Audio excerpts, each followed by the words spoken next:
Rivera. Here. Ralph Miller. Present. Randall Niemeyer. Present. Richard Sharp. Here. John Foreman. Present. Greg Parker.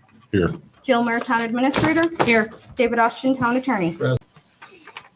Okay, folks, I apologize for that delay. We've got had a lot of stuff to work through. Is there any public comment on agenda items? Comment on agenda items? Okay. We'll go through the consent agenda. We need a motion and a second to approve the minutes. Craig, you can read through the whole thing first and ask for the motion second if you want. Okay. Item number 1, minutes, September 18th, 2018, public meeting. Claims, all town funds, $583,703.72. Wastewater operating, $293,027.82. Sewer sinking, $48,071.11. Wastewater utility, $45,891.45. Stormwater, $36,214.85. 2017 RDA A, B, and C construction, $23,496.25. Payroll, September 20th and October 1st through the 4th, 2018, $417,086.05. Manual journal entries, September 1st through the 30th, 2018. Town ground use request, Cub Scout Pack 48. October 27th, 2018 camping event. Monastery Clubhouse waiver request, October 29th through the 31st, 2018. Rural Revival America. Item number 6, non-functional equipment for disposal. Fire Prevention Week proclamation, October 7th through the 13th, 2018. Lake County Board of Elections.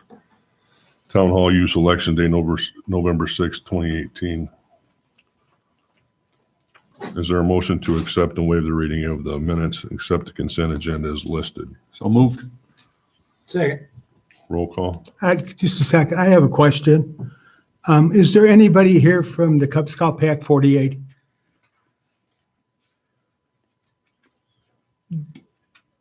Jill, would you give them a telephone call and remind them about the problem that we had last year when they had their sleepover here?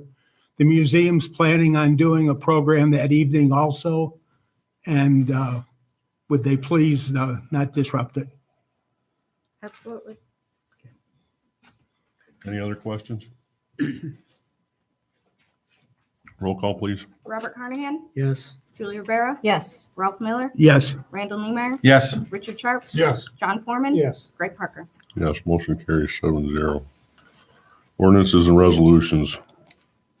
Ordinance number 1308, 2019 budget.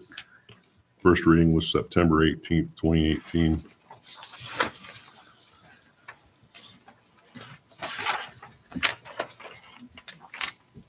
Mr. Foreman, can we have the second reading of ordinance number 1308? I certainly will. Can I read it by the front paragraph? By its title only, yes. Thank you.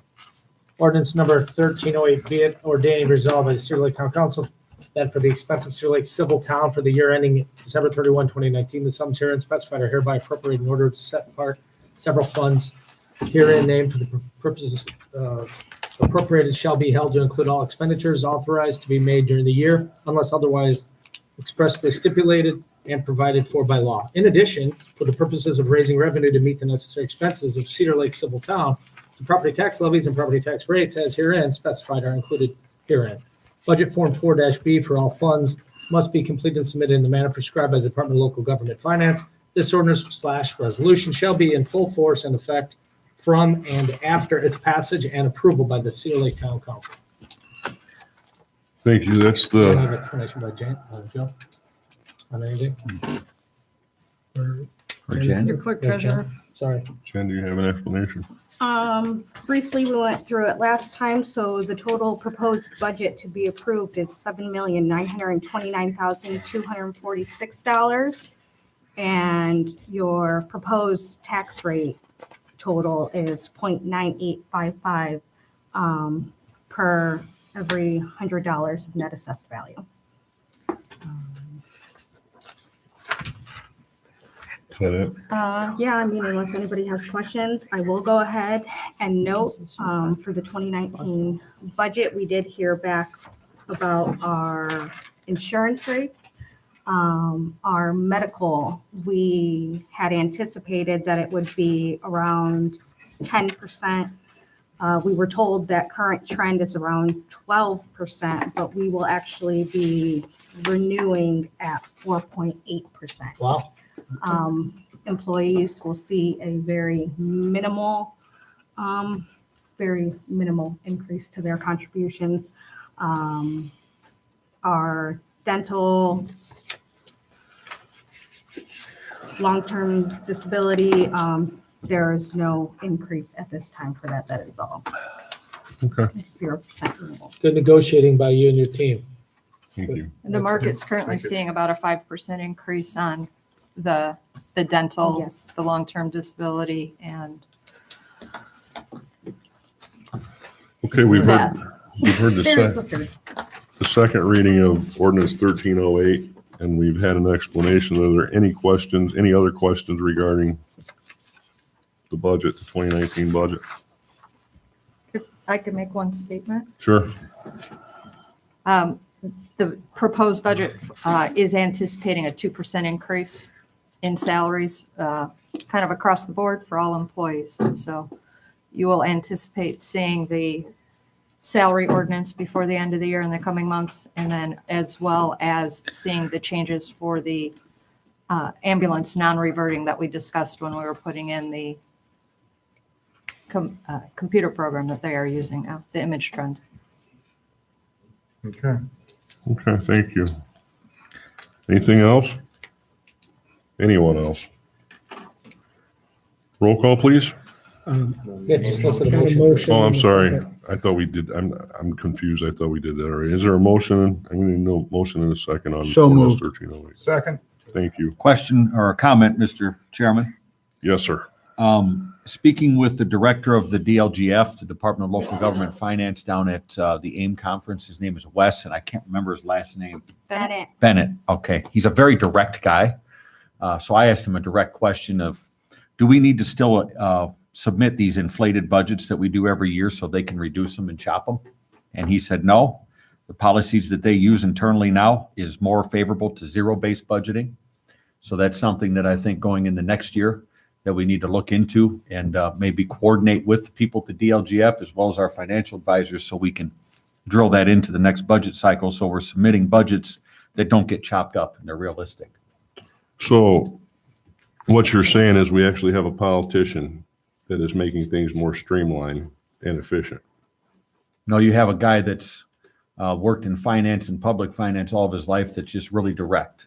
He's a bureaucrat, appointed bureaucrat, but he is saying that these old days of submitting these things that we do that are big and inflated and above what we can really do, so they can go and take a hammer to it.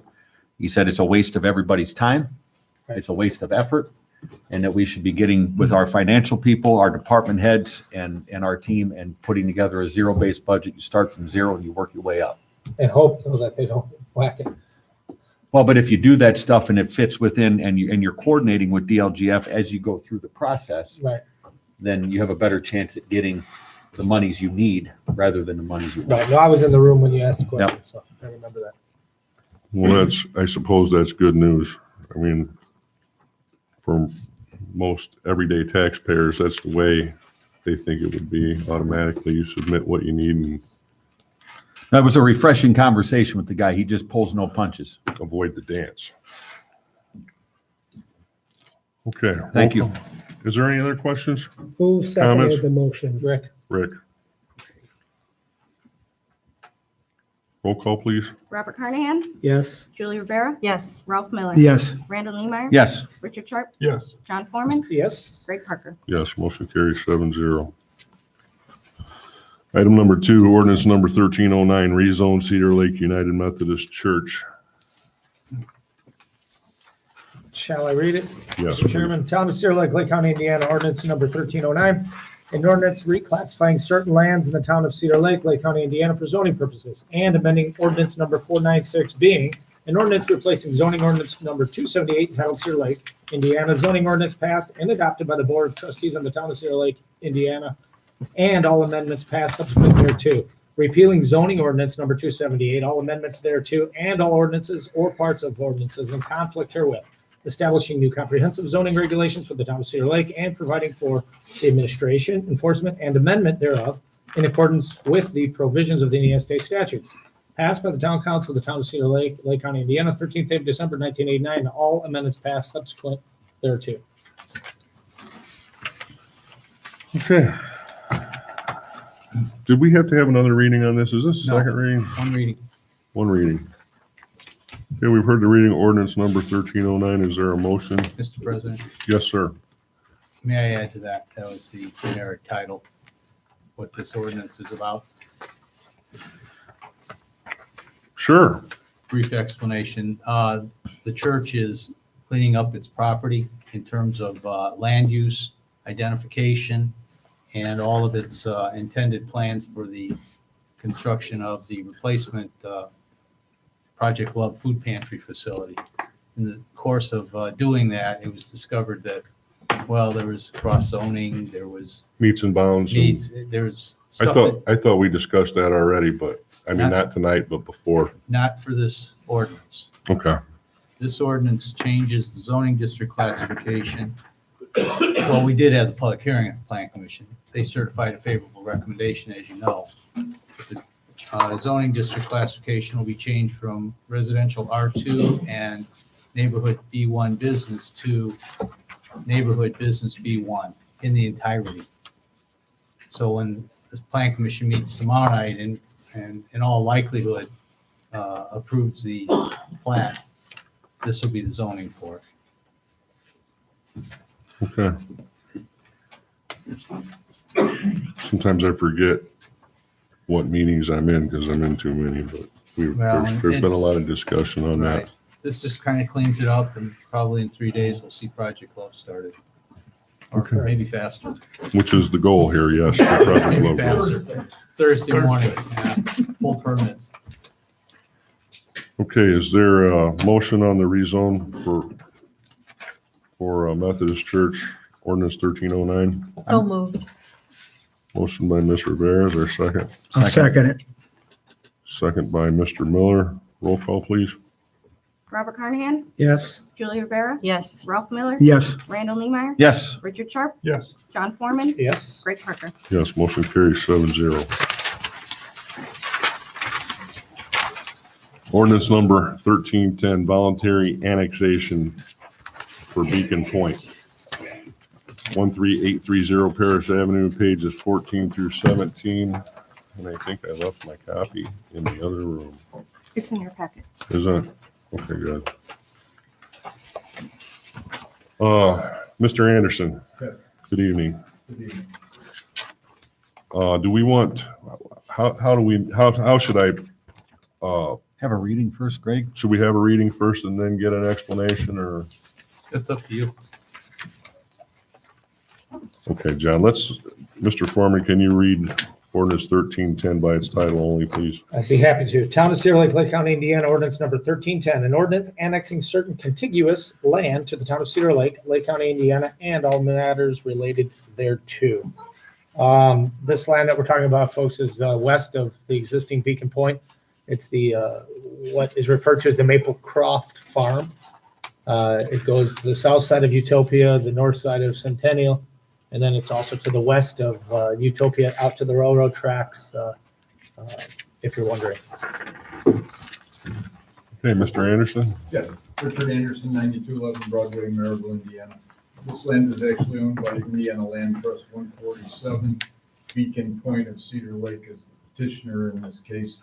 It's a shilling development project. Basically, as you said, this is parish. This is approximately 138, and it's right across from Beacon Point, which is on the east side of the street. The property is 55 acres. It's kind of a donut hole and surrounded by the town of Cedar Lake, and I have a map of, it basically shows that it's right here. It's the white part right in the center. It's surrounded by Ward 5. So that basically this is a petition for annexation of that. The property will be annexed as agricultural, then go through the development process. As part of that, Jack Slager, who's here with me, is gonna be before the Plan Commission tomorrow night, just to kind of give them a flavor of what kind of project it is. And it's 106 single-family houses and 14 paired villa buildings with 28 units, which will go back up against the industrial park. The far west side of this is the industrial park, so that's why you have the paired villas in the back. But that will come later.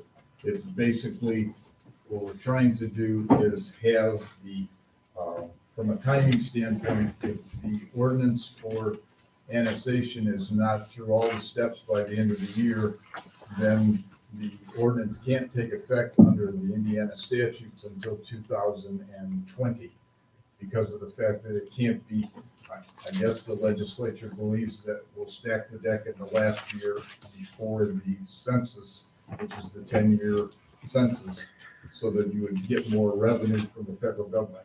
So they stop you from being able to annex in 2019. So what our goal is to have a first reading tonight, and then there has to be a public hearing, which is held 20 days after notice is put in the paper. And then after that, if that's still, you're still in favor of the annexation, then the ordinance can't be passed until 14 days after that. And then we have a 30-day period before you can actually become effective. So we are on a tight window, but it does give a chance to fill in the donut hole and do some development in 2019 that otherwise kind of everything just gets deferred. Because you wouldn't have the authority to actually act on anything, even if we did it in 19 and we went in, the Plan Commission couldn't hear it because you wouldn't be part of the town. That's correct. Basically what we're at. Question, you mentioned 138. What was that 138? 138, one, the address Oh. in the GIS is 13830 Parish Avenue. All right, and so you said 106 single family and, It's just annexation today, Bob. None of that. right, Yeah, Is official. 28, paired villas, Okay, 14 right. We're just, if we pass this, it's just for the annexation. It isn't approving anything of the No. concept that you Something have is in mind. agricultural. Mr. Austin? Do you have anything on this? Haven't seen anything. I talked to Mr. Anderson Thursday, midday, driving to Notre Dame. Where I was and he wasn't. And, I missed. and I didn't see this until I talked with you and Jill Friday evening and didn't see any of these documents until yesterday. So I have no idea what's in the document, much less whether it's accurate or not. And basically, the bill that came on for us last Thursday, that we were caught with this 10-year census. I would add that I've done probably 50 of these, and I've never seen one done in the time period that he's proposing. I have a question. Are all states under this same? No, this is state Just law. It's Indiana? entitled, it's in the Indiana Code, Title 36. It's, No, the year before the census. no. It's It's an Indiana, Indiana thing? This it's is an state Indiana law. bureaucrat thing. Okay. Interesting. It's buried in the Indiana Code, by the way. I had to ask him today, because I did not have time to look for it, what the code section was, and buried in the voluntary annexation, or in the annexation law. And as Jill and I discussed this evening before the meeting, that law changes every session of the General Assembly, and you never know what you're gonna get. It's like, And this one's been around for a while, but we forget about it every 10, because it's only every Right. 10 years. That's so right. kind of lays a lot of our mind. Well, due to the fact, my opinion on this, Mr. Chairman, is due to the fact that when all of the other developments got annexed into town and that farm did not, it's illogical having it be county when it's right in the center. Well, I agree that, So moving this thing along today, but if we find something out in the next few weeks that may derail this, then I think we have to derail it at that point in time, whether it be anything with infrastructure or anything else, but moving it forward to try to keep the ball rolling seems logical. There would be a public hearing too, so I mean, basically. Correct. I agree that it's illogical to have a piece controlled by the county in the middle of the town, but I imagine, in my wildest imagination, that didn't get left out of the town annexation or incorporation by accident. No, they didn't want to probably pay drainage fees, be my guess, so therefore not. Well, the voluntarily annex. back in incorporation, there were no drainage fees. There were no No, drainage but- fees. It was kept out for a specific reason, for whatever reason, by the owner. at Probably the that time. family that farmed it. Yeah, possibly. Okay. And I'm just going to throw out some census stuff. When that comes up in 2020, in 2010, we got 80% of the people filled out the paperwork. And for the 20% that we didn't get filled out, for every one person that wasn't counted over that 10-year period, we lost $8,260 per person. So when that 2020 comes up, it's very important that you fill that out so that we get the money that we can operate this town under. That's good information, Bob. From a financial standpoint for the municipality, that's important. I guess, and I understand the voluntary annexation, I understand the time frame. Does anybody else have any feelings on this besides Mr. Foreman? Mr. Anderson, we faced some challenges with some of this stuff. I'm in favor of, like John said, annexing into the town of Cedar Lake, these properties voluntarily. But by no means does this mean that we're done climbing the mountain. This is a big development, and we have a lot of them going on at once, and there's a lot of assessment that needs to be done internally on the, especially on the utility side of some of this stuff to make sure that capacities are where they need to be. So in the time between this meeting, if it's approved, and the public hearing, you can expect that our staff is going to be working to make sure all those analyses are done to see if this is indeed something that fits in the time frame. And Jill had informed me that basically that you were in Okay. the process of doing some studies on utilities, both water and sanitary, and that those had to fit into this. And basically, we understood that. Okay, And this is, the whole project is a 5-year, just like Beacon Point is building out over time. This isn't gonna start out in the first year, it's gonna be over 5 years, which is gonna help with that. sure. And those are things that we're going to need to make sure that there's multiple levels of collaboration internally here with your development team, as well as with other units in town.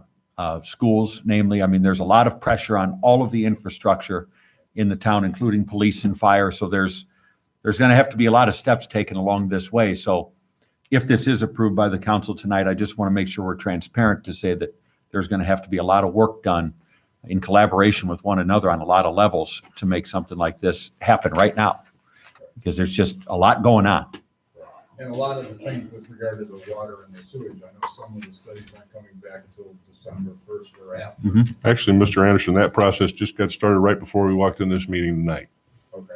And basically, the development part of this would take place next year. Mhm. As long as you can get the annexation in under agricultural this year, then the development will come. Understood. That's all I have, Mr. Chairman. Well, me personally, folks, I mean, this is a lofty request. No offense, Mr. Anderson, no offense, Mr. Schlager. I mean, I appreciate what you guys have done. I appreciate but I don't recall, since I've been here, and it's a pretty long time, ever having a situation like this where we had to make this type of push to get something done before a census or anything else. And because of where we're at with our utilities and me knowing that there's potentially some problems, this frustrates me. Well, that's all I got to say. Is there a motion on ordinance number 1310? First reading.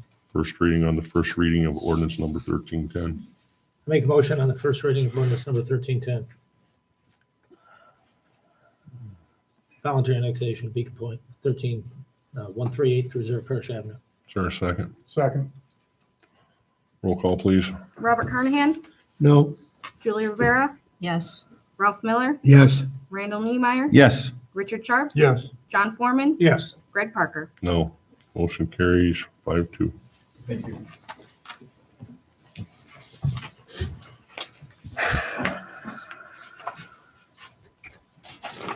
Resolution number 1228, transfers.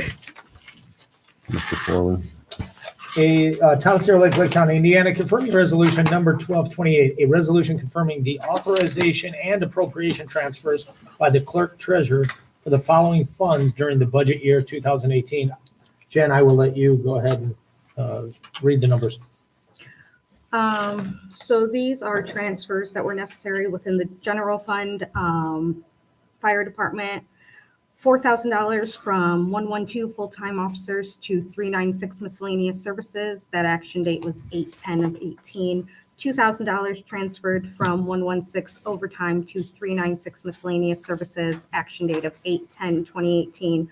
$5,000 transferred from 362 vehicle repairs to 241 miscellaneous supplies. Action date 9/18/18. And then a transfer of $100 in CCI from 445 equipment to 313 IT contract. Action date of 9/28/18. The transfers within the general fund were at the request of the fire department, and the transfer within CCI was basically for cleanup.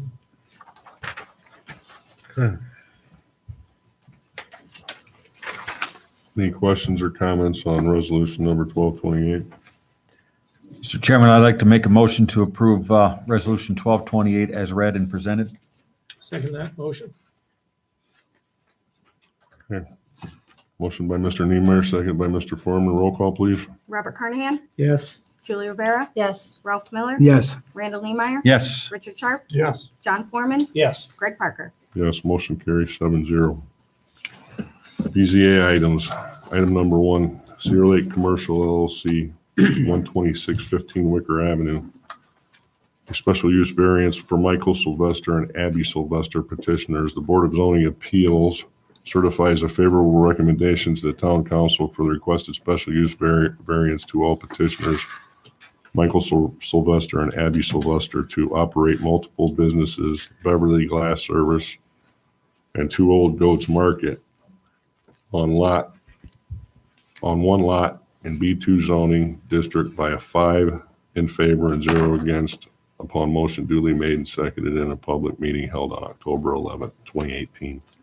I would like to make a motion, and what I'm going to read is going to cover A and B together.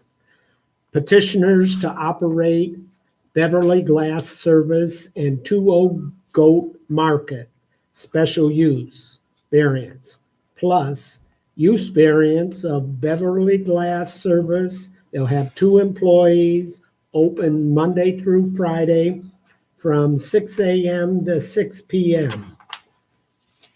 Two Old Goats Market will have 2 employees, open Tuesday through Saturday, 10 a.m. to 5 p.m.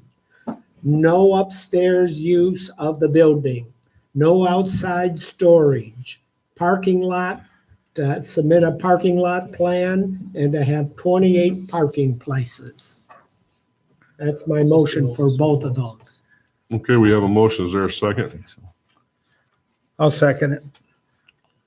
Motion. I just have a question after the first and the second. Motion by Bob, seconded by Ralph. What's your question? Which building is this, the petitioners here? Oh, It's on 41 by the Hoosier. It's the old Overhead Harvest door? Church. Overhead, yes, oh, the old Circle Olds, oh, okay. And Two Old Goats Market sells goat milk? Antiques. No, we're an antique store. We're actually a store already. We've been there for a year in St. John, but we're outgrowing our space. So I see. It's a great name, Two Old Goats. I Yeah. love that. Really catchy. Okay, that's all I have, Mr. Chairman, thank you.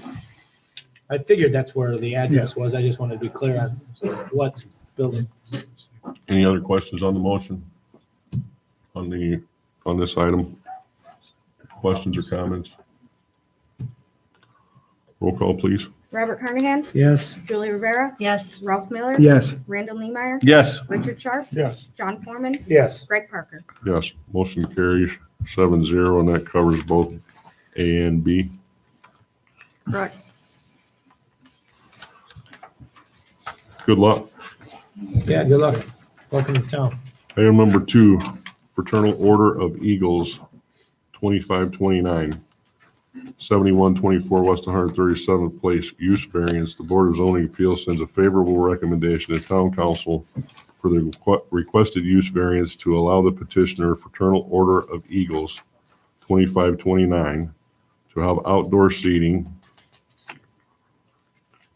food and alcohol with the following stipulations. All 3 sides of the seating area have bollards with a maximum spacing of 5 feet apart, constructed out of a 1/4-inch steel pipe, at least 6 inches diameter, and placed in a depth of at least 4 feet in the ground, with at least 4 feet of said bollard exposed above the surface. By a vote 5 in favor, 0 against, upon motion duly made and seconded at a public meeting held on October 11th, 2018. I will also make a motion to approve this, and they came before the BZA once, and then they sent them back and had them rework it, and they brought it back, and the BZA was happy with what they presented at the last meeting. Okay. Motion by Bob. Is there a second? Second. Excuse me. For a favorable, right, Bob? Yes. Mr. Austin? You're going to approve, the actions to approve, but with the conditions, Bob? Yes, You didn't mention that in the motion. with the conditions as mentioned. Concur. Okay, that being clarified. Any other questions on this item? Roll call, please. Robert Carnahan, Yes. Julie Rivera, Yes. Ralph Miller, Yes. Randall Niemeyer, Yes. Richard Sharp, Yes. John Foreman, Yes. Greg Parker. Yes, motion carries 7-0. Item number 3, Frank's Backyard Barbecue, 9720 West 133rd Avenue. Use variance. The Board of Zoning Appeals sends a favorable recommendation to the Town Council for the requested use variance to allow the petitioners, Rob and Patty Schrum, DBA Frank's Barbecue, to have outdoor dining by a vote of 5 in favor and 0 against, upon motion duly made and seconded at public meeting held on October 11th, 2018. I'd like to, you wanted 8 tables, right? Yes. I would make the motion to approve as read with, that allow them to have 8 picnic tables. I have a question, Mr. Carnahan. Yes. Would you like to have more than 8 picnic tables? No, I think 8 is sufficient. You sure? Yeah. Okay. I mean, if I- I mean, to me, 8 picnic tables doesn't seem like enough, but if that's all you ask for at the BZA, What would it take to get, approved for more in the future? Mr. Carnahan can make a motion to allow for a couple more. Would you want 10? Parking, John, parking. Parking? Parking. Parking, Once a bunch of okay. people pull up on motorcycles, they don't need parking. They mentioned 8 of the BZA. We Yeah. have We get a eight lot of currently. foot traffic. Correct. We have eight currently, so, the more the merrier, Based on what Tim says, I'll leave it at 8. that's fine. I'm just. Okay. We're just trying to make Was it. there a second on that, Mr. Chairman? No, I'm still waiting for a second. I'll second that. Okay, any other questions or comments? I have a comment. When did Jake grow up so much? That was a little kid riding around the neighborhood on his bicycle, knocking at my door every now and then to see if Eric would come out and play. And congratulations to you guys. Your reputation is spreading everywhere. People from all over I hear about, if they want good barbecue, to come to Cedar Lake to Frank's Backyard Barbecue. So you followed your dream and doing an awesome job. Yeah, it's good. Thanks. Okay, roll call, please. Robert Carnahan. Yes. Julie Rivera. Yes. Ralph Miller. Yes. Randall Niemeyer. Yes. Richard Sharp, Yes. John Foreman, Yes. Greg Parker. Yes, motion carries 7-0. New business. High Grove subdivision and roadway improvement substantial completion. Joe? Council, this is your substantial completion document for the High Grove subdivision and roadway improvements. This was completed by our engineer on September 14th. This is the first step in closing out the project. There is a punch list of items that are still being worked on, and other walkthroughs will be occurring as we close out that project. It is my recommendation that you approve the certificate of substantial completion for the High Grove project. Okay, Question, sure. if we don't get these things corrected, is there enough money to back up if we had to correct them and they don't correct them?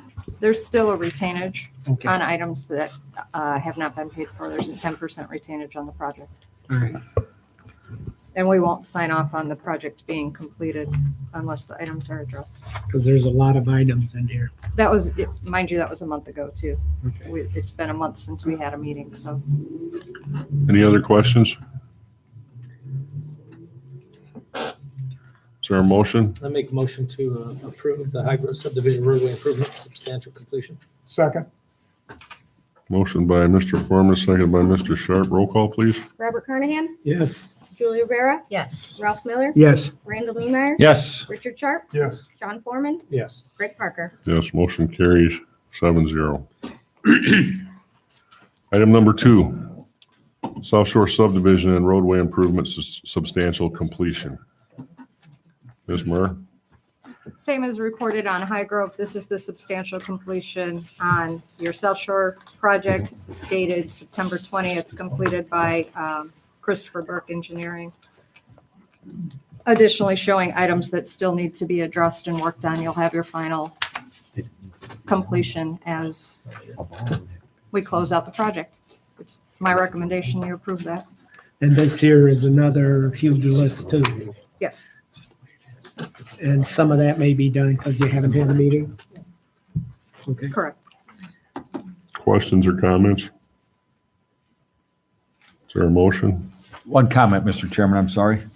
Having walked through South Shore subdivision before the project and after, it's incredible. That area there was just one of the worst areas that you could ever go through. I mean, just walking the streets campaigning back in 2014, you have a broken ankle. But walking the whole subdivision, the drainage back there and the streets and the curbs and the smiles on people's faces was just, I mean, it was worth all the pain and anxiety that everybody went through to make it happen. So it's an amazing project, and hopefully it helps to boost the south end of the lake for years to come. Yeah, it's very professional. There's no doubt about it. I agree. I only have one issue with it. It should have been done 30 years ago. I don't disagree with And we you. got a ton more that need to be done, and Yep. that should be an ongoing focus.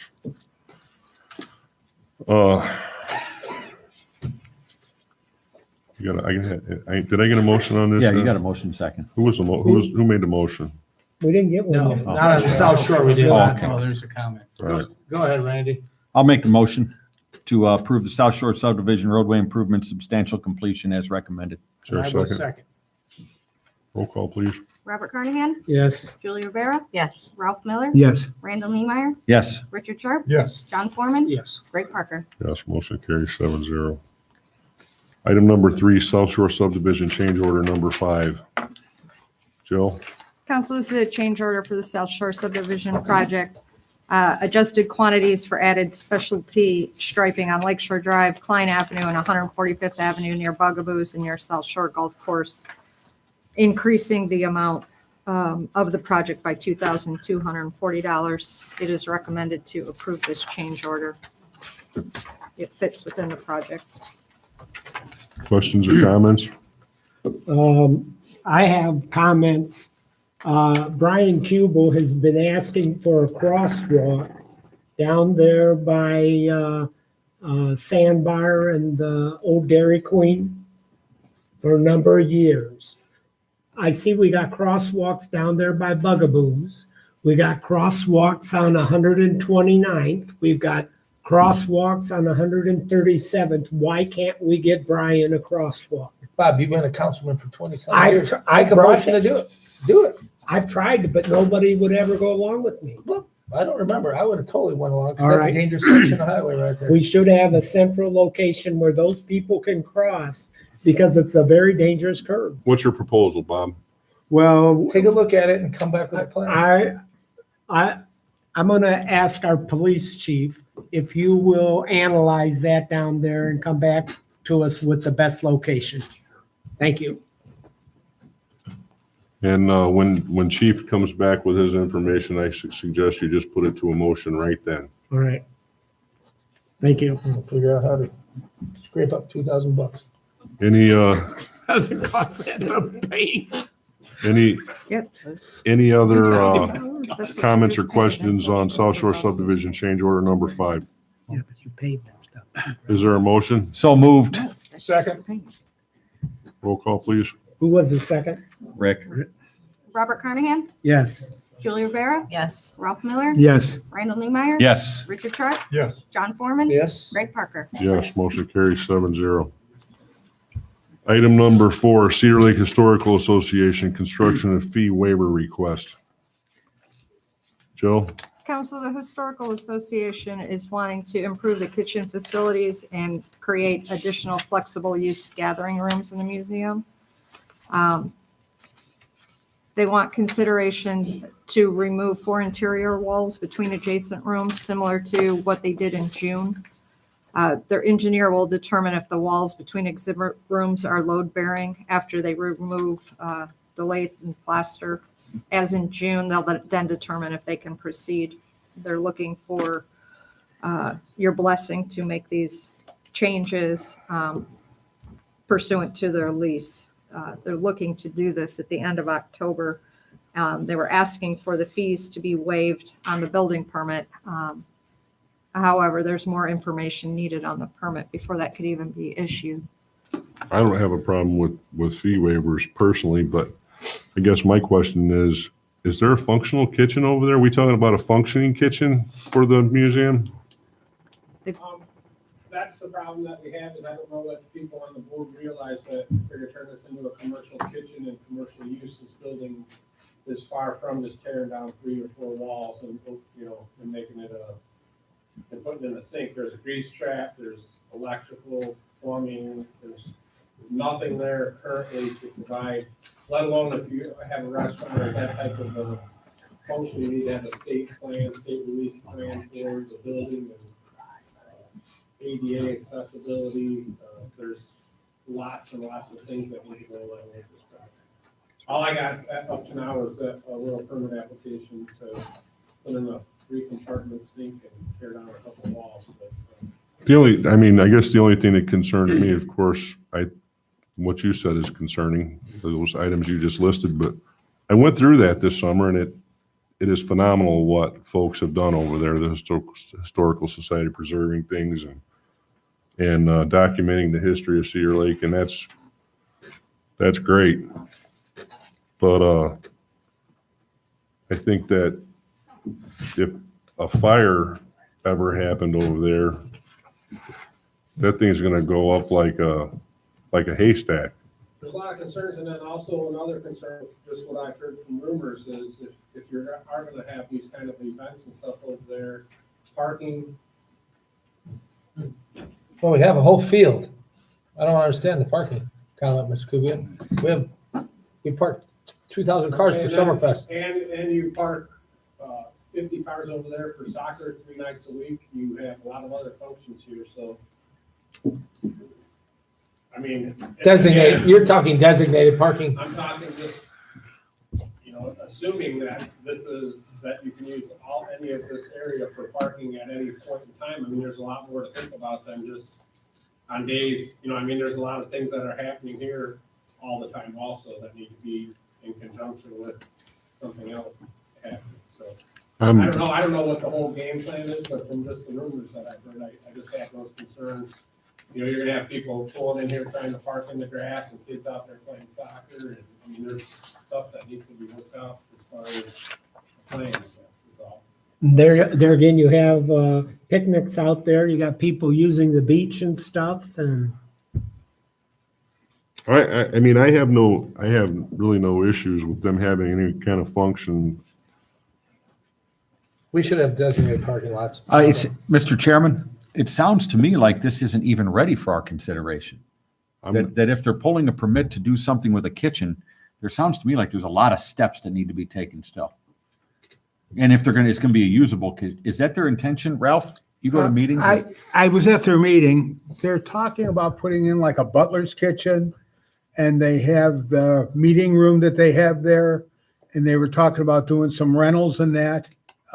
What does that mean, a butler's kitchen and rentals? Okay, a butler's kitchen means the three the three bay sink, and then for the state, for the county, you also have to have a separate sink to wash your hands. But is there any gas cooking ranges or anything like that that's part of a butler's kitchen, or is it No. just a hand washing station? Right.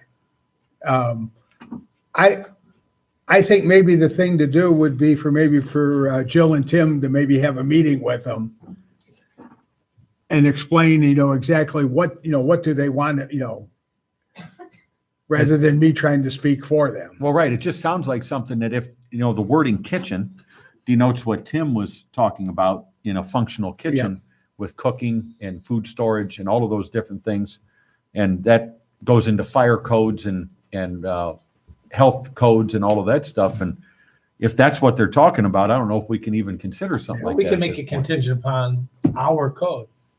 But it's not our code, it's carried bigger away. than that. No, but if they're just putting sinks, A 3-compartment sink is a food prep sink, which requires a grease trap, and right? that is commercial. So we can make approval contingent upon they follow the state rules for the equipment they're putting in.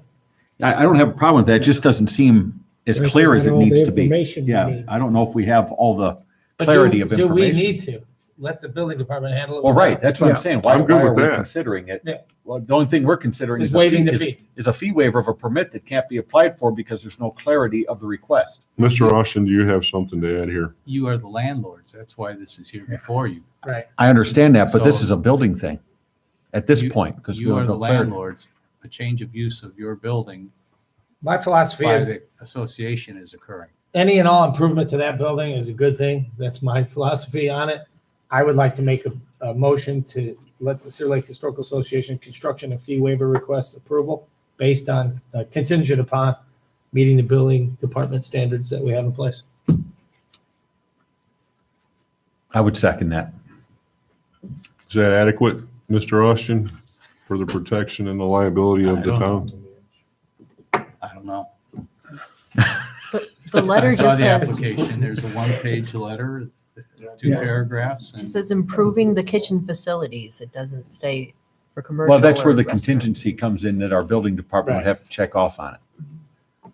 I didn't hear him say that that was adequate for the protection of the town, though. Or is it? I heard everything Tim just said. And if in fact these improvements are made and then there's a change of use of the structure and the facility, and there's kind of some dominoes seemingly falling here. That's all I can, That's kind of my point, is I don't want them to start something that they don't know that they're in. But again, I can explain that to them. and- Right. There's not even heat in that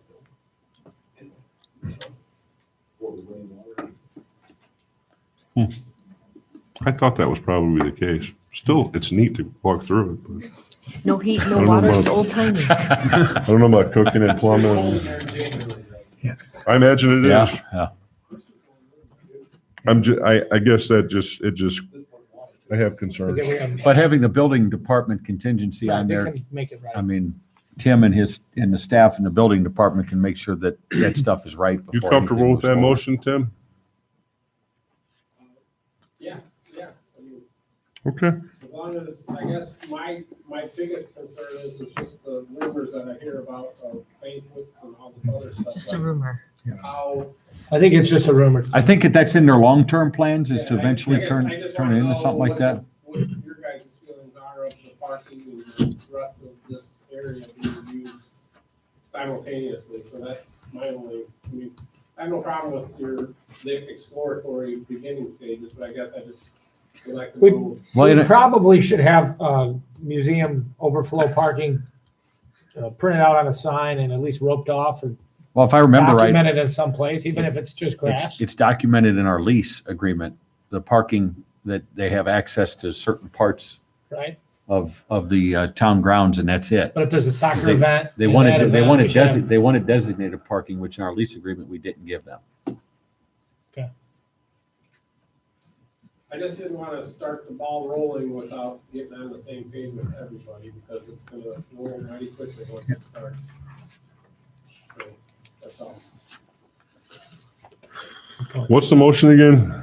Motion to approve contingent upon building construction, or building department, regulations. And it's your I thought they motion? wanted to waive the fees for the permit. Yeah, I made a motion to approve waiving the fees. That was- that was Nan's. fees contingent upon It was- building department checkoff. Right, the fee waiver was included in the motion. It was conjunctive and.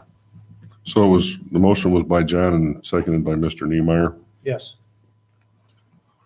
Okay, roll call, please. Robert Carnahan, Yes. Julie Rivera, Yes. Ralph Miller, Yes. Randall Niemeyer, Yes. Richard Sharp, Yes. John Foreman, Yes. Greg Parker. Yes.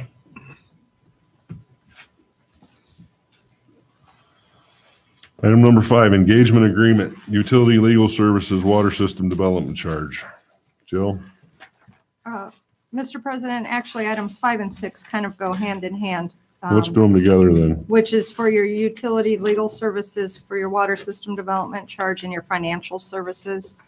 One of the things you had requested we look at is your, system development fees and your tap-on fees. This is an item that would need to be prepared and go in front of the IURC for hearing.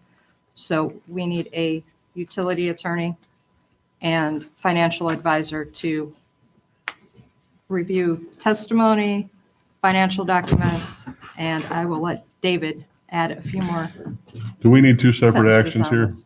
No, if you don't want to, you can make them the same, but there are 2 separate proposals. These are the utility attorney in Indianapolis. These are administrative proceedings. The petition, after an ordinance is introduced here in town, will be the subject, the centerpiece of a petition to the IURC for rate amendment consideration and approval. Testimony will be required. That's pre-filed testimony. That's where the testimony is in advance presented. The review by the Office of Utility Consumer Counselor will take place, and ultimately there'll be a hearing down there. This is specialty work. It's in Title 8, it's in Title 36, it's in the Indiana Administrative Code, and it's before an administrative body in the state of the city of Indianapolis. Okay, I'm going to add item number 6, engagement agreement, utility financial services, water system development charge. I have a number of questions and clarification. The water system development, that's a fee we're going to charge for new housing? Correct. Correct. And we're hiring this attorney because they deal in this, and we've got to go through the Indiana Regulatory Commission, which if we had opted out of that, we wouldn't be doing this, right? That's true. So because we didn't get opt out of that, we are now faced with all these expenses to do this. And Correct. headaches, and This headaches is- as well. Yeah, this is the requirement. I was going to ask the question, looking at the Bose McKinney Evans proposal of between $310 and $510 per hour, why the heck can't Austin Kuiper Decidus do this? Probably could, but you want assurance, these folks do this every day. It's It what- just it's what kind of they do. adds to Bob's comment is that, yeah, this stuff here, while these are specialty people and it costs a fee, it's unnecessary fees if we could have opted out of the IURC. It's thousands of dollars of And unnecessary. we tried to expense. explain that to the folks that remonstrated against us getting out of the IURC, that we are a statutory body. We don't need to be down there. That's for private entities like Indiana American Water. But So we backed out of it. So by the time this is all done, It's a waste of money. to put system development charges on new construction, so the growth pays for the growth, it's going to cost a heck of a lot more money than what it should have if we could have done this a few years It'll ago. also take about the same amount of time as those rates are versus your local rates, about 3 to 5 times as much time. It's probably late spring. We're shooting for the building season and being in place by the building season next year. And just for the public, some of the consideration of these things, there's a proposed water tower on the east side of Cedar Lake to help support the growth of the community. And these system development charges are meant to have the growth help to pay for that growth, so the current ratepayers aren't supporting the expansion of the community. So that's where this all kind of came from. And it's a necessary thing, I think, for us to do. It's just frustrating, like what Greg was saying, that we have to go through all of this stuff now when it could have been a heck of a lot easier a few years ago if we could have got out of the IURC. Okay, is there a motion on item 5 and 6? So moved. Is there a second? Second. Roll call, please. Robert Carnahan, Yes. Julie Rivera, Yes. Ralph Miller, Yes. Randall Niemeyer, Yes. Richard Sharp, Yes. John Foreman, Yes. Greg Parker. Yes, motion carries 7-0.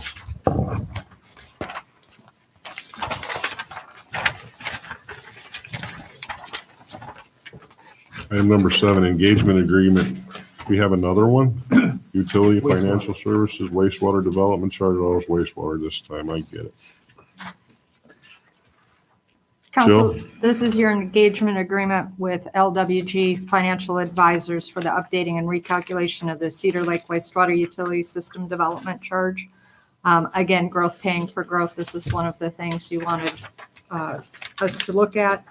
This is the engagement agreement to bring that forward to public hearing. It is a not to exceed amount of $6,000. One comment, Mr. Austin, this is required by law that we have a financial consultant look at this in order to do it, correct? Do a little more than look at it. Tell us it's right. Right. Yeah, that's in the statute, Bob. Additionally, the last time the system development charge was calculated was in 2006. Mr. Chairman? Yes. Comparing apples to not quite apples, looking at the London Witty Group proposal for the system development charge for water compared to sewer, while they're two different scopes of work, the sewer utility is all managed in-house. We don't have a regulatory oversight other than environmental. They got a $6,000 not to exceed on the sewer and a $15,000 to $25,000 range on the water because of the extra layer of regulation that we have to deal with here. So you can see that regulation, while can be necessary and protective of users, can also be extremely cumbersome and expensive. Mr. Yeah. President, You're making the argument that government makes things easier, right? No, Well, not at all. I guess I understand that. Mr. Austin? this will also be done in a fraction of the time.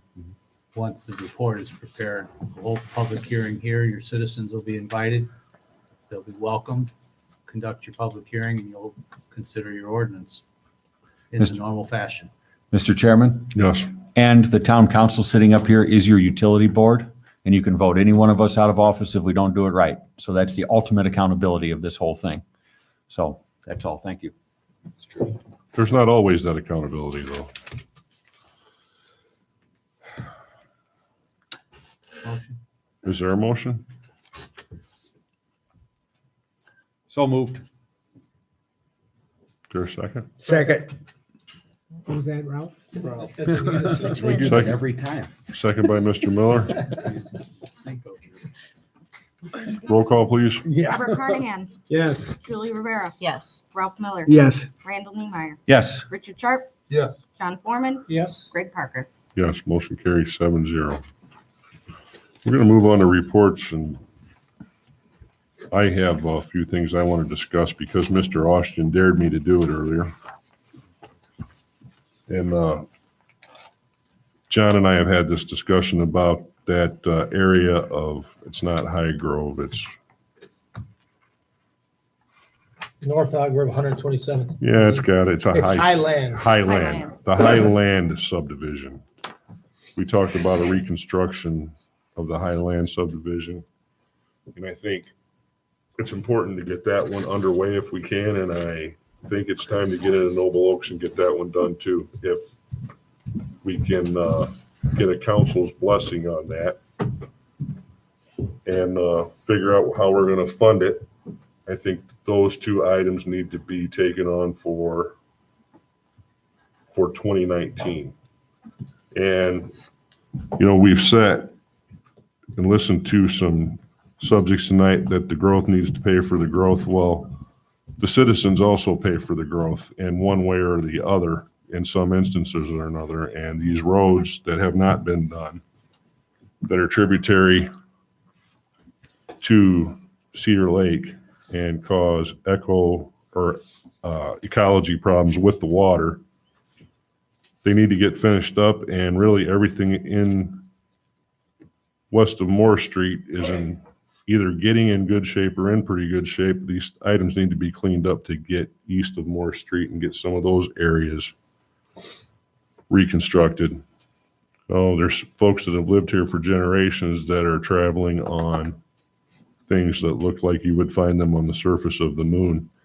And one person told me the other day that Domino's Pizza is doing a better job getting some roads reconstructed than some of the government officials. So, Unfortunately, that's probably true. well, I don't know how many people are writing letters to Domino's Pizza, but we have a responsibility to get some of this stuff done too. So what are you saying about 127th Highlands? A couple weeks ago, we talked about possibly doing something, and then it just was decided that we should do a scope of work and that sort of thing. Are you? I mean, Because I think- I don't know that project needs to have a scope of work. I mean, you guys at Public Works, what do you think? It needs to have a scope of work? Mr. Chairman, Yes. a couple of years ago, we had an asset management plan done as part of our access to these community crossing grants. I don't know what the eligibility would be for projects like this, but if we can work through that plan as part of this, I think there's a lot of data within that can be helpful to getting this stuff kicked off and getting some funding behind it. So it's worth utilizing that stuff that we already have in-house here to move it But forward. do we know where we're at with funding? I mean, do we have any capacity at all? Can anybody answer that question, or we have zero? Well, Do we have a couple of years ago, we put together a committee that was you, John, and Bob, Right. that worked with the clerk treasurer and the staff here, and everybody kind of put those ideas together as a way to keep the ball moving forward, and it worked brilliantly. Am I wrong when Noble Oaks is completed? Well, that was about next on the list. Yeah, I understand that. However, Highland, my philosophy is on Highland is this. It We should have been should part of just High have Grove, yes. Burke Engineering just did the subdivision, High Grove. It's the same exact topography. It's the same exact subdivision for the most part. It just got, missed. We should just take and ask them to do a plan so we're ready for the community crossing grant, because last year we missed the Does that community make sense? crossing grant on 129th, I think. didn't we? Absolutely. Just this call. It just seems And logical. It's we all- can get the up to $1 engineering- million. Yeah, it's up, the engineering's pretty much finished. We could have them for nickels on the dollar, wrap that up, give it to Jill, and let Jill apply for these grants Well, before we miss the boat. that would cover the Highland. Yeah, there's only project. one or two roads. It's not very much. No, I know in it's scope. not much, and it should have. But you I still wish have to we use would've that missed it. document we need- have. Yes, we have to follow the state document. Who needs direction? I do. Jill does. Okay. I need direction to direct Burke to give me a design agreement and start that design for Highland, to work with our financial advisor, also to find other funding and what our bond capacity is to do Noble Oaks. We have a preliminary let's cost on Noble Oaks. Let me stop you right there. No offense. Sure. Is there a motion to get that done on Highland right now? Will somebody make a motion? So to move. Amend the agenda and so move. get- Well, Okay. do we have to remove the last motion we made for Highland 3 weeks ago? You just give me direction. I Okay, don't think you made motion. okay. We voted on something to. I don't send recall it- that. I don't Greg, you- recall voting. Okay. Motion. pending. I guess I'm confused. Is the motion to amend the agenda or? to- And to Okay. approve the work on So it's both. Highland. There's a motion. Is there a second? Second. Roll call, please. Robert Carnahan? Yes. Julia Rivera? Yes. Ralph Miller? Yes. Randall Niemeyer? Yes, Richard Sharp? Yes. John Foreman? Yes. Greg Parker? Yes, motion carries 7-0. So we're not gonna do a scope of work on Highland, we're just gonna have Bert.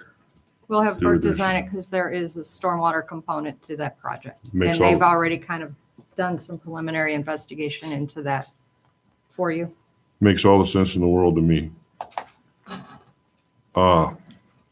Now, you can finish on what you were saying, and I'll get back to Noble Oaks. Secondly, I will work with our a financial consultant and your clerk treasurer on determining the availability of funds for this project as well as Noble Oaks or future projects. According to the list that we've created According a to few the years list ago. that you guys created and what I have preliminary costs on Noble Oaks. So we're going to go ahead and So- do that if So you're are okay you, with are you that. saying there could be additions as well as Noble Oaks, or make Noble Oaks the plan We and have see to what's see what left? our availability is. If you look at our last Through priority VS list, Engineering, right? the last couple projects were South No, Shore this is for subdivision, financial. High Grove. I think the only one Asset left on that list, John, that No. isn't done is that area Yeah. in the Midway How much money Gardens, do we have? Correct, and it's Thanks. cost prohibitive at this point. correct. So, Let them look at the list and determine what we can well, I think, create money what, for. what I was getting ready to say is I think we need to get together and create a new list. Update it. That's what I'm thinking. The list has to be done through like VS did it, right? The asset management. Right. will- So we got to will work need off to of be- that. Yes. We'll So- update Unless the we asset. have them There's a couple updated. moving components here. We're Didn't we gonna, choose the list last time, Bob? No, We didn't choose the list? no. Who chose the list? No, That before, engineering firm Or we, we hired. what did we do, Before we brought prioritize them VS then? no, that was the 2015 road projects were before the 2016 asset management plan. I remember working on that about We did an 8 or 9 asset years management ago. plan to analyze and rate all of our roads. Yeah, that was That a- asset that was just a couple management years plan ago. will need Yeah. to be updated. And we will need to work with the financial advisors to determine what our capacity is for future bonding or financing of other road improvement projects. but Jill, before we did the asset management plan on the roads, we had another list that preceded that, but we needed the asset management plan in order to qualify. In order to qualify for Yes. community crossing grants, you have to have your asset Yes. management. So we have to do all that just to do Noble Oaks, or potentially do Noble Oaks? In order to get a Grants. community crossing grant. What's, yes. what's next on the current priority list though? Because if we're gonna go for that, we might as well go You for had two. those 10 projects, and Noble Oaks was not part of your capital plan where you had those 10 subdivision projects. So I would say one of our things to do then is, as we're looking at all this, is update your list of priorities. I can't think of any area around the lake that isn't done besides Around the We're- lake, no. The other Dr. ones are- Dr. King's, where Dr. King lived down there, that's not done. Mhm. So why not add for Lake Tribute? I mean, I'm just speaking out loud here in an effort to get a plan together to get something done, but why not add an area like that to a Noble Oaks plan? The only problem, we can't spend that $1 million if we get a $1 million grant. We can only work off that asset management plan, correct? Well, I'm not talking about. Why don't we having all our regroup eggs- on this our eggs all subject in and one- have her do the legwork one that basket. she's got going on and come back. when If we you're have the good, how facts. about if I Yeah. do some legwork and come back to Yeah. you? And then Let's- we'll yeah, let's probably just give need her to some schedule a direction. work session. Let's give her some direction. Is that enough on the dare? Yeah, absolutely. It's moving. Moving. I have homework. Could be an agenda item for the next meeting. All right. Town council reports? I just wanted to say that on behalf of the town, I went down to an AIM conference. It used to be Indiana Association of Cities and Towns. A few of us did, and some of the breakout sessions were pretty good. The Indiana State Police talked about opioid epidemic and economic development and workforce development and some of the initiatives that the state's doing. And a lot of it was definitely pertinent to us due to the fact that we're next to the state of Illinois and there's a lot of growth happening. So I tried to educate myself the best I could. Just thought I'd bring that up. Any other town council reports? I would announce that November the 10th will be the Gene Everly Parade of Lights. It got moved up a week due to the availability of the high school wasn't available. And so it will kick off at 7 p.m. at Lemon Lake Park and go to Hanover High School. And they now are taking applications for the Wonderland of Trees. And last year we had about 135. And last I heard we had sold 48 already, or is that up? About 70 now?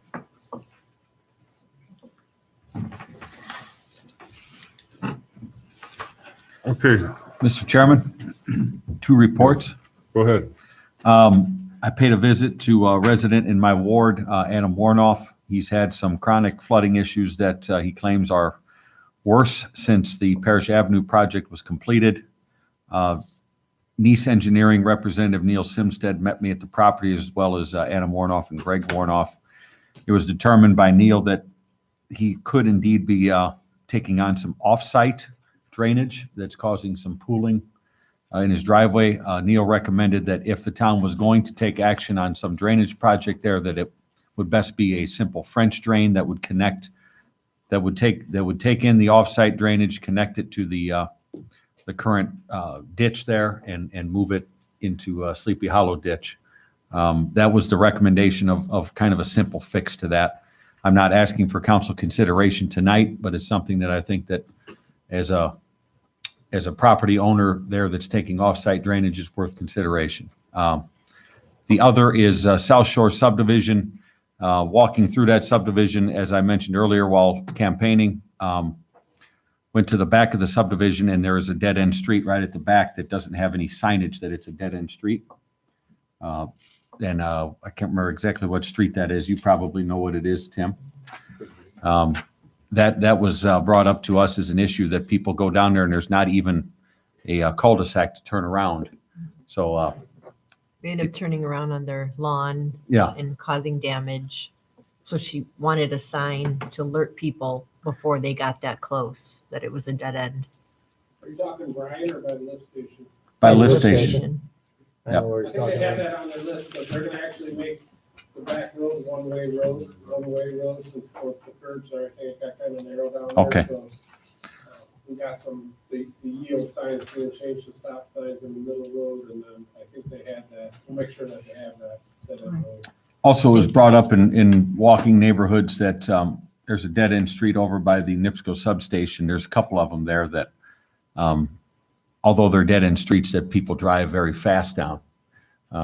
It's not real feasible to have someone hiding in the weeds on the dead-end street to write tickets, but if there's something we could do with speed limits or some sort of speed devices that might remind people of speed limits on dead-end streets, because some of them don't even have speed signs. So I think it's important that we make sure that people are aware that there's still people that live on these streets and there's still kids that play in the yards. So just some observations, campaigning can be helpful to learn from people while you're walking around the community. So that was one of the things that was brought to my attention. In addition to that, somebody requested a sign on Hobart Street, whatever, is that 144th or 145th that goes by Sheeman's Automotive there? 144th. 44. Hobart Street South. It's not marked that that's a dead end street. They're getting a lot of, at the front of the road, it's not marked. The other side of the street goes into Deerview and makes a horseshoe, and there's an out. You go around and come out. There's no place to turn around at the end of that street, and it's not marked as a dead end street. So is there something we could do to get that marked? One more dead-end street issue, Mr. Chairman. Back by La Tulips, in that area, there's a resident that I've spoke to several times. I believe you guys put signage back there already. There was concern still that the road is only the one lane, and on the GIS map, it shows the footprint being bigger. And there's, again, no place for people to turn around when they go down there. And she also said that in the wintertime, the plowing is only one lane that's plowed instead of the whole road. So just observations. The little road to the 146. west of Litchfield? Yeah, the dead end. You say these are dead end street issues we're covering right now. So, yeah, Truman Circle, There They're used working to be on some that. stone in there years ago, I guess, that lady said, and, people could turn around there. Somebody put stone in there. I would say- Somebody go away. It's a deep gravel. Deep gravel stone, but not like- Right, but that's what happens when residents do it themselves, and if there's a road footprint there of an easement there that needs to be just improved enough for people to turn around, then maybe that's something to look at. Lady told me that the town put it in there years ago. I don't know. Yeah, the road's paved, but there's no way to turn around in the circle at the It end. just goes to like. Right. Right. That was the concern brought to me. Thank you. I want to back up and revisit Mr. Warnoff for a second. You went over there and met with him, Mhm. talked to Neil. Is doing a French drain, now what you're proposing is a French drain connection on his property, or? So it would be the French drain right in the utility easement between Yeah, it's Utopia not and his property. his property. Oh, it's between, It's- okay. So it's in a utility easement. Is that going to satisfy Mr. Warnoff? Well- Is that going to satisfy him for the ages? I'm not certain that any drainage project will satisfy anyone 100% because sometimes people want things to be the Sahara Desert most of the time, and then when it rains, they want their grass to get just enough water to be green. But the reality of it is he's taking a good bit of sheet drainage, according to Neil, from Utopia into his driveway, which is causing some pooling and some damage to his property. So that's the only reason I brought it here, is because there's some public improvement part of this. It has nothing to do with, And the folks that live in Utopia, their backyard, I'm sure floods. it has nothing to do with what Mr. Warnoff will be satisfied with or not. It has everything to do with what's happening on that particular piece of property with him taking drainage from offsite. So I don't know. Was there any direction given to come to the stormwater? Neil and I talked about that. He thought that should be a stormwater board issue. And I agree with him. I think that is a utility issue since it's in a utility easement. That's how those things are getting on the list again. Yeah. That might be a good recommendation. Yep, I agree with that. I'll And Tim, I'll relay that message to Adam. And Tim Kubiak, we know we throw a lot of stuff at you up here, and you guys usually handle it. I get a lot of compliments on what you guys did with the park. Your team has done a great job with the wall down on the lakefront, cleaning up by Ella Brady. So you got a good group of guys, and you're working good with the fire and police, and it's definitely recognized. A lot of people have complimented me, at least, on behalf of what you guys have done. So keep it up. Your department does an excellent job, Tim. And I mean, without fail, it always gets done, and it gets done good. It's good. Right here, Nice job over there, right the back. fellas. Right there. Lift station. Any other town council reports? Lift station's right there. People. Town attorney, No report. clerk treasurer. Go down. I anticipate having 2018 budget reductions at the next meeting. And also trunk or treat is this Saturday. So if anybody So we were wants going to have any join us. budget reductions. I'm saying that for next year, we need to work on the zero base, right? Okay. We'll see how that works out. The time again for the trunk or treat? 10 a.m. to 1 p.m. 10 a.m. to 1 p.m. Town administrator and staff. Council punch list items are still being completed for High Grove and South Shore. Based on information from Neil at Nice Engineering, Parish Avenue to have surface down is still on schedule for on or before Halloween. So that project is still moving forward. Feel like I'm forgetting something. And staff reports, Chief, I believe you had a report. Yes, I just want to let the council know that we had applied for a grant from the Indiana Department of Homeland Security, requesting funds to purchase a utility vehicle to be used by the police department as well as the fire department in the need. If the need arises to have an off-road type vehicle. Fire department has one already though, don't they? Don't they have a ATV? They have one that is smaller than the one that we were requesting.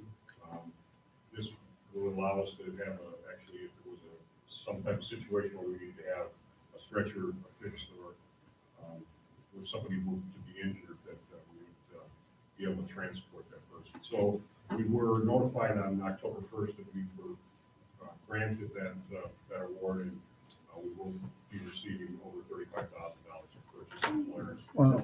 Super. Yeah. Again. And a trailer.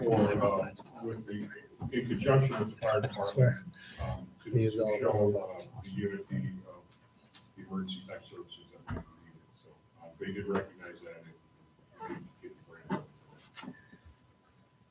Very good. Very good. That's right. Any other staff reports, written communication? Council, your September, year endings, September 30th totals on building permits. We are at 125 new residential permits with a residential value of just over $21.2 million and 365 alteration permits at just over $4.7 million. Your Christopher Burke engineering report is enclosed. Most of the items we've already updated you on. That's all we have for this evening. Okay. Is there any public comment? And public comment can be on anything now. Any public comment? Come on up.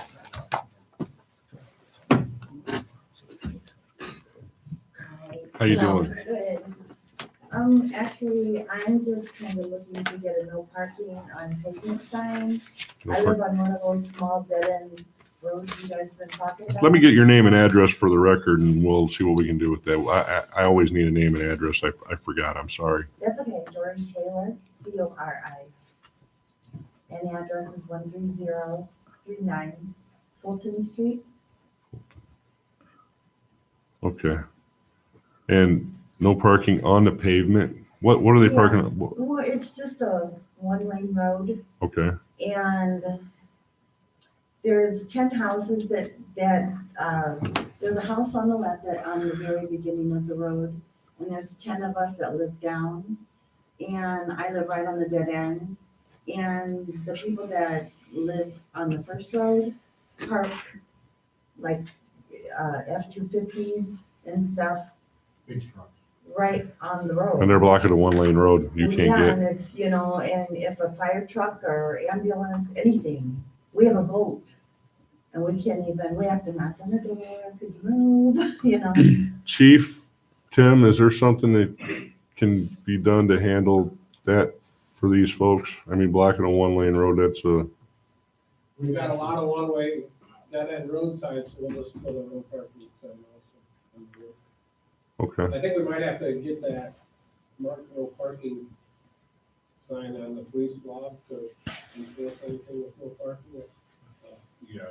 And I know we were gonna work on getting those, South Shore yield signs switched over to stop signs on 146. I wanna talk to you about that. Just to switch them over for that. Could you have her address 1/3? So exactly what you're talking about. Yep, 13039 Fulton. It might, I don't know how long that street is, but it might need to be duplicated a couple times just so folks are. It's not real long. I know you're talking the bi-level house and, The tulips. Yeah. Yeah. I mean, we've asked them nicely, but they just don't listen. I've called the police to come and just ask them to please not park on the road, and they do, so it'd be nice. When they get the correct procedure and the sign posted, they'll be able to enforce it then. Yeah, that's what they told me, that I needed to come and get it. Okay. Good deal. Mr. Austin, don't we have to put that in the form of an ordinance? Because You we put all Yes. the stop signs in there and stuff, so You that will. needs to be updated with that, correct? You will. There's a master update list being worked on, and that'll get included, but the signs can be posted now. Yeah. We'll catch the ordinance up. And then I have one more thing. Sure. Okay, like when they come and plow, the road ends right at the end of my driveway. And the plow can't tell that the road ends, so they kind of plow the dirt up. And because the road should continue and go down, by the bar there. And it doesn't, it just ends at my driveway, so when they plow, so then the water just stands there. Because the foot, he doesn't know where to stop. We're trying to keep it out of our driveway, Yeah, so the water just collects there because we it's on a hill. So you're getting all the debris and stuff left over We from, get all the water. We keep patching ourselves. Bags and bags of road patch out there. We keep trying to keep the road patched because there's no curbs or anything, and we keep, Tim, can you take care of that with a little instruction or a change of I mean, they procedure or They something? really do. They tried for us. but Oh, yeah. nothing they can do. That road Sounds like goes we down to might the have town to extend it a club. little further there. yeah, I would love that. That'd be real nice. They did that. Check it out, got it on the list. Okay, Okay. I'm good. thanks. Thank you. Thank you. Any other public comment?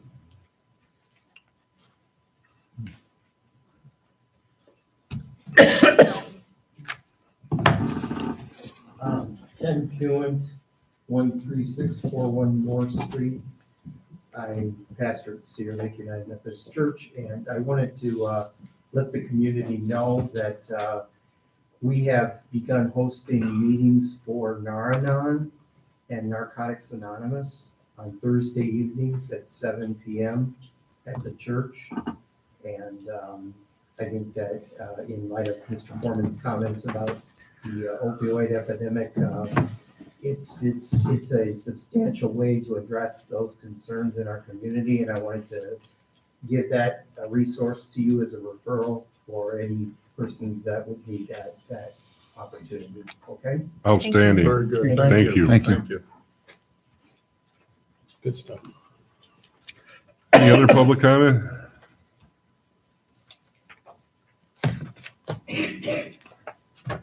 No other public comment? Nobody just want to yell? Don't encourage him, Greg. Yeah. Okay, we're adjourned. You gotta hit the gavel, sir.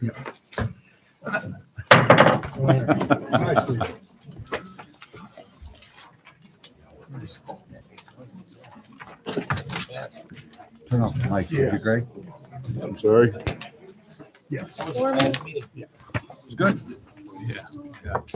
Facts. What are you doing Thursday? Thursday? Yeah. So I said, yeah, I know. Almost forgot. Give this